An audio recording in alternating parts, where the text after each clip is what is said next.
చాలా ప్రేమతో సంజీవ గారికి ఉన్న ప్రేమతో వచ్చారు. వాళ్ళు కూడా ఇక్కడ తిరుపతిలో ఒక బృహత్తమైన కార్యక్రమం చేపట్టారు. అలా సంజీవ గారికి 3.5 ఎకరాలు గవర్నమెంట్ శాంక్షన్ చేసింది. అక్కడ విగ్రహం కూడా ఉంది. దాని డెవలప్మెంట్ బాధ్యత మొత్తం శరత్ గారే చూసుకుంటున్నారు. దాన్ని నన్ను కూడా ఇన్వాల్వ్ చేసినారు. ఇప్పుడు వారి అమూల్యమైన సందేశం ఇస్తారు.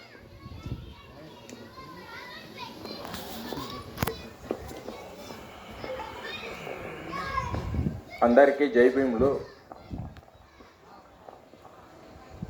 నా పేరు శరత్ బాబు. నేను ఒక చిన్న గ్రామీణ బ్యాంక్లో మేనేజర్గా పనిచేస్తాను. మా తల్లిదండ్రులు ఇద్దరు టీచర్స్. వాళ్ళు విద్యాశాఖలో పనిచేస్తారు, నేను ఆర్థిక శాఖలో పనిచేస్తాను. రిటైర్ అయ్యాను 21లో. నాకు 4 పిల్లలు. 4లో నలుగురిని అమెరికాలో ఎంఎస్ చేయించాను. 3 మాత్రమే ఎంఎస్ చేసి సెటిల్ అయ్యారు. చిన్న అమ్మాయి బెంగళూరులో చేస్తాను. ఇది నా నేపథ్యం. 21లో రిటైర్ అయ్యాక మా పిల్లల్ని అడిగాను, ఏం చేయాలరా, రాజకీయాల్లోకి వెళ్ళాలా, డబ్బులు ఉన్నాయిలే మనకి దగ్గర. మా చిన్న కొడుకు అన్నాడు, నువ్వు బ్యాంక్ మేనేజర్ కాబట్టి లోన్లు ఇప్పించావు వితౌట్ సెక్యూరిటీ, అదేం బడాయిగా చెప్పుకోవాల్సిన పని లేదు, నువ్వు సపోర్ట్ చేసావు, మేము చదువుకున్నాం, మంచి స్థితిలో ఉన్నాం. ఇదే పనే రాయలసీమ జిల్లాలో కానీ మన స్టేట్లో ఉన్న పిల్లలకు కానీ ఒక బ్యాంక్ మేనేజర్గా అవేర్నెస్ క్లాసెస్ ఇస్తూ వీలైనంత మందిని అబ్రాడ్ కంట్రీస్కి పంపించు, లోన్స్ ఇప్పించి వితౌట్ ఎనీ సెక్యూరిటీ, ఆ కార్యక్రమం చేస్తున్నాను. ఈ నేపథ్యంలో తిరుపతిలో 1982 నుంచి ఉన్నాను. నేను ఎంఎస్సి ఎంఫిల్ చేశాను తిరుపతిలోనే ఎస్వి యూనివర్సిటీలో. చేస్తుంటే 2013లో తిరుపతి నగరంలో 2 విగ్రహాలు స్థాపించడం జరిగింది, ప్రముఖ నాయకులవి. ఒకటి బాబు జగజీవన్ రామ్ విగ్రహము, రెండోది మన శ్రీ దామోదరం సంజీవ గారి విగ్రహం. స్థాపించిన జెట్ స్పీడ్తో ఒక నాయకుడి ఆ స్థలంలో పార్క్ ఏర్పాటు చేయడము, లగ్జూరియస్గా అన్ని ఏర్పాట్లు జరగడము, పట్టణ ప్రజలందరికీ సౌకర్యంతో ఒక పార్క్ ఏర్పాటు చేయడం జరిగింది. కానీ ఇప్పటిదాకా శ్రీ దామోదరం సంజీవయ్య గారి విగ్రహం మాత్రమే ఉంది, కానీ అది కూడా ఒక 5 స్టార్ హోటల్స్ మధ్యలో ఉంది.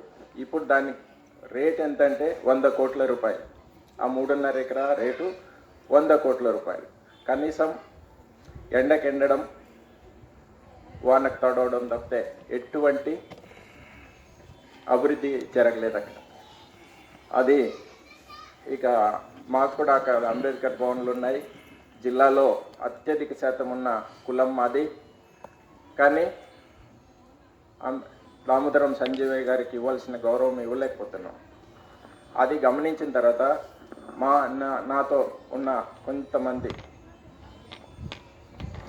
యువతని ఏర్పాటు చేసుకుని ఒక గ్రూప్గా ఏర్పాటు చేసుకున్నాం. వాళ్ళ సహకారంతో అంబేద్కర్ డాక్టర్ శ్రీ సంజీవయ్య గారి పార్క్ని డెవలప్ చేయడానికి మా తిరుపతి ఎంపీ మధ్యలో గురుమూర్తి గారు ముందుకు వచ్చారు. తర్వాత చిత్తూరు ఎంపీ దగ్గుమల్ల ప్రసాదరావు గారు కూడా ముందుకు వచ్చారు. సో వారి సహకారంతో తొందరలోనే బ్రహ్మాండమైన పార్కు ప్లస్ అక్కడ కళ్యాణ మంటపాలు అన్నీ మన కమ్యూనిటీకి కావాల్సిన అన్ని ఏర్పాట్లు చేయడానికి మేము రాజకీయ మద్దతు అయితే తీసుకున్నాం ఇరు పార్టీల దగ్గర నుంచి. ఇది దామోదరం సంజీవయ్య గారి మీటింగ్స్కి నేను అసోసియేట్ కావడానికి ముఖ్య కారణం కాకపోయినా AP SC ST gazetted officers అసోసియేషన్లో నేను ఆర్గనైజింగ్ సెక్రటరీగా ఉన్నప్పుడు కూడా లాస్ట్ ఇయర్ అప్పుడు కూడా వచ్చాను. అప్పుడు వి హనుమంతరావు గారు వీళ్ళందరూ వచ్చారు, అప్పుడు కూడా పార్టిసిపేట్ చేశాను. కానీ అప్పుడు లైట్లో లేను. ఈ మన దామోదరం సంజయ్య పార్క్ విషయంలో నేను అంత యాక్టివ్గా లేను. తర్వాత ఈ 8 monthsగానే యాక్టివ్గా ఉన్నాను. నేను చేస్తున్న కార్యక్రమం ఏంటంటే మా పిల్లలు ఇచ్చిన సజెషన్ ప్రకారం రోజు ఒక ఇంజనీరింగ్ కాలేజ్కి వెళ్తాను. హెచ్ఓడిస్ దగ్గర కలిసి నేను ఇది చేయాలనుకుంటున్నాను. ఈ SC ST BC any other communities అయినా ఎవరైనా అబ్రాడ్ వెళ్ళాలనుకుంటే, చదువుకోవాలనుకుంటే నేను ఎడ్యుకేషన్ లోన్ ఇప్పిస్తాను without any security up to 1 crore. మీ పిల్లలు ఎవరినన్నా పంపించగలిగితే పంపించండి. ఒక్కటి చెప్తాను, ఈరోజు మేము ఈ వేదిక మీద ఎందుకు కూర్చున్నాం, లేదు డాక్టర్ బిఆర్ అంబేద్కర్ని కానీ సంజీవయ్య గారిని కానీ ఇట్లా ఏ పారామీటర్ కలిపింది? ఒకే ఒక పారామీటర్, ఎడ్యుకేషన్. అవునా? డాక్టర్ బిఆర్ అంబేద్కర్ గారు బిఏ వరకు మన బాంబేలో చదివారు. తర్వాత ఎక్కడికి వెళ్ళాడు ఆయన? బయట దేశాలకు వెళ్ళాడు. అక్కడ విశేషమైన జ్ఞానాన్ని సంపాదించుకునే కదా మనకు రాజ్యాంగం ఇచ్చాడు.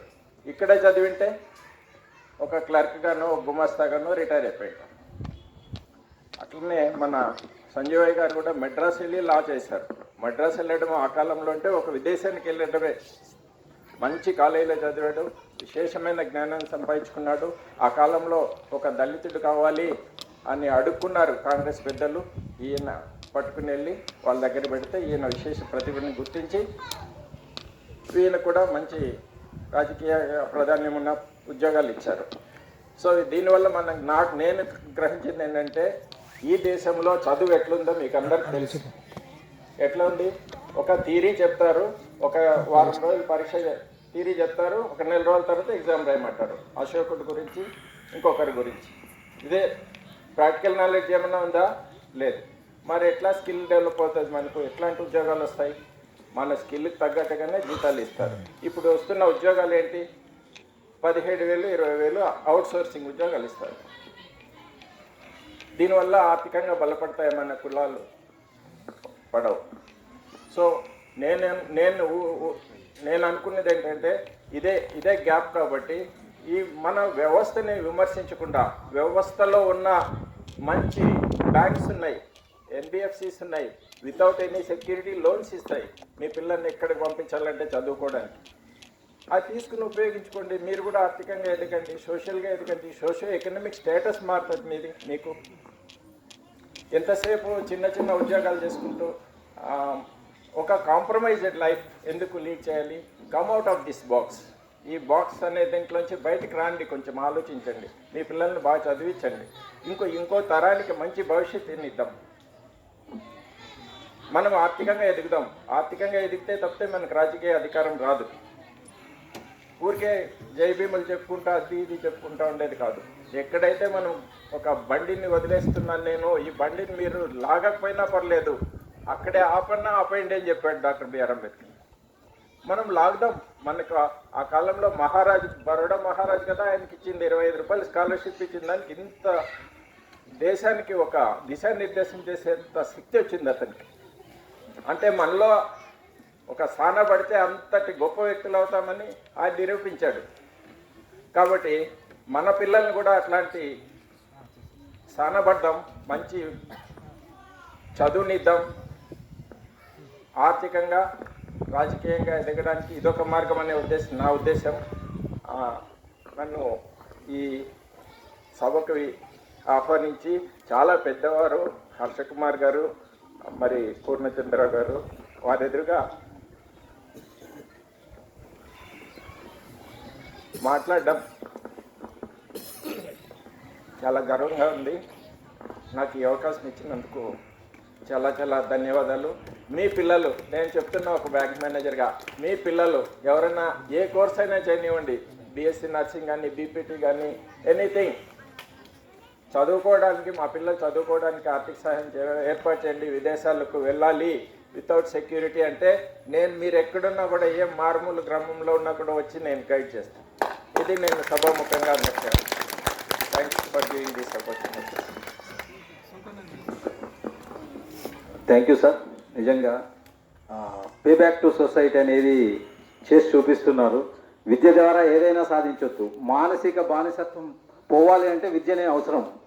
సో బాబాసాహెబ్ అంబేద్కర్ కోరుకున్నది మీరు చేసి చూపిస్తున్నారు. మీ సహకారాన్ని మేము ఖచ్చితంగా ఉపయోగించుకుంటాం సార్. ధన్యవాదాలు. తదుపరి ఐఎన్టీసీ జిల్లా బాధ్యులు శ్రీ సుంకన్న గారిని వేదికపైకి ఆహ్వానిస్తున్నాం. సుంకన్న గారు. ఓకే. తర్వాత ఈరోజు దామోదరం సంజీవయ్య గారి 54వ వర్ధంతి అని మనకు తెలిసిన విషయమే. గత సంవత్సరం మొదలుపెట్టిన దామోదరం సంజీవయ్య స్మారక అవార్డుని మొదటి అవార్డుని శ్రీ పాషం యాదగిరి గారికి ఇవ్వడం జరిగింది. రెండవ అవార్డుని శ్రీ జె పూర్ణచంద్రరావు గారు, మాజీ డీజీపీ, బహుజన ఉద్యమ నేత, ఈ రెండవ అవార్డుని ఇవ్వాలని నిర్ణయించింది. కాబట్టి ట్రస్టు ఇప్పుడు పూర్ణచంద్రరావు గారిని అవార్డుతో సన్మానించవలసిందిగా కోరుతున్నాం. సుంకన్న గారు వేదికపైకి రావాల్సిందిగా కోరుతున్నాం. శ్రీ హర్షకుమార్ గారిని, రాధాకృష్ణ గారిని, నక్కలమేడు శ్రీనివాసులు గారిని, వేదికపై ఉన్న పెద్దలందరినీ, సార్ గారికి దామోదరం సంజీవయ్య రెండవ మెమోరియల్ అవార్డుని అందించవలసిందిగా కోరుచున్నాం. పశ్చిమ గోదావరి జిల్లా లింగపాలెంకు చెందిన ఓ బాలుడు 7 సంవత్సరాల వయసు వచ్చేదా బడి మొహం చూడకపోయినా ఆ తర్వాత బడిలో చేరి మళ్ళీ బడి మానేసి ఉపాధ్యాయుల అండదండలతో ప్రాథమిక విద్య నుండి ఉన్నత విద్య దాకా అంచెలంచెలుగా ఎదుగుతూ ఉన్నత శిఖరాలను అందుకున్న ఆ బాలుడే మన పూర్ణచంద్రరావు గారు. సాధారణ బస్ కండక్టర్ కుమారుడైన పూర్ణచంద్రరావు గారు వ్యవసాయ శాస్త్రంలో డిగ్రీ పూర్తి చేసి ఫారెస్ట్ రేంజర్గా తన ఉద్యోగ ప్రస్థానాన్ని ప్రారంభించి సివిల్ సర్వీసెస్ ద్వారా ఐపీఎస్ అధికారిగా వివిధ హోదాల్లో పనిచేస్తూ మచ్చలేని ఉన్నతాధికారిగా ఉద్యోగ ప్రస్థానాన్ని పూర్తి చేశారు. ఐపీఎస్ అధికారిగా వివిధ హోదాల్లో పనిచేసిన పూర్ణచంద్రరావు గారు తనకంటూ ఒక ప్రత్యేక గుర్తింపును సంపాదించుకున్నారు. ప్రత్యేకంగా మాజీ డీజీపీ హెచ్జే దొరగారు తన పుస్తకంలో పూర్ణచంద్రరావు గారి గురించి రాసుకున్నారంటే ఎంతటి ప్రభావశీలో అర్థమవుతుంది. క్షేత్రస్థాయి నుండి వచ్చిన వ్యక్తి, మూలాలు తెలిసిన వ్యక్తి కాబట్టే జైళ్ల శాఖ డిఐజీగా ఉన్నప్పుడు ఖైదీలలో మానసిక పరివర్తన కోసం కవి సమ్మేళనాలను నిర్వహించి నిరాశ నిస్పృహలను దూరం చేస్తూ మనుషులుగా తీర్చిదిద్దిన ఉన్నతాధికారి మన పూర్ణచంద్రరావు గారు. తెలంగాణ రాష్ట్ర స్థాయి పోలీస్ రిక్రూట్మెంట్ బోర్డు చైర్మన్గా అనేక మందిని వివిధ హోదాల్లో నిజాయితీగా రిక్రూట్ చేసిన ఘనత కూడా మన పూర్ణచంద్రరావు గారిది. ఉద్యోగ ప్రస్థానంలో హోదాలతో పాటు అవార్డులు, రివార్డులు, సాధారణ ప్రజల మన్ననలు అందుకున్న వ్యక్తి. ఉద్యోగ ప్రస్థాన అనంతరం బహుజన మహనీయుల బాటలో పయనిస్తూ పీడిత పాలిత ప్రజల చైతన్యం కోసం అలుపెరుగగా పనిచేస్తూ బహుజనాల ఐక్యత కొరకు రాజ్యాధికారం వైపు వడివడిగా అడుగులు వేయాలని తపన పడుతూ తప్పిస్తున్న శ్రీ పూర్ణచంద్రరావు గారు సదా అభినందనీయుడు. శ్రీ దామోదరం సంజీవయ్య గారు స్థాపించిన సేవాస్థం ముఖ్య ఉద్దేశం కూడా బహుజనుల ఐక్యత, రాజ్యాధికారమే. కాబట్టి ఆ వైపుగా కృషి చేస్తున్న శ్రీ పూర్ణచంద్రరావు గారికి రెండవ దామోదరం సంజీవయ్య మెమోరియల్ అవార్డు ప్రదానం చేస్తున్నందుకు గర్వపడుతున్నాం. Thank you sir, thank you.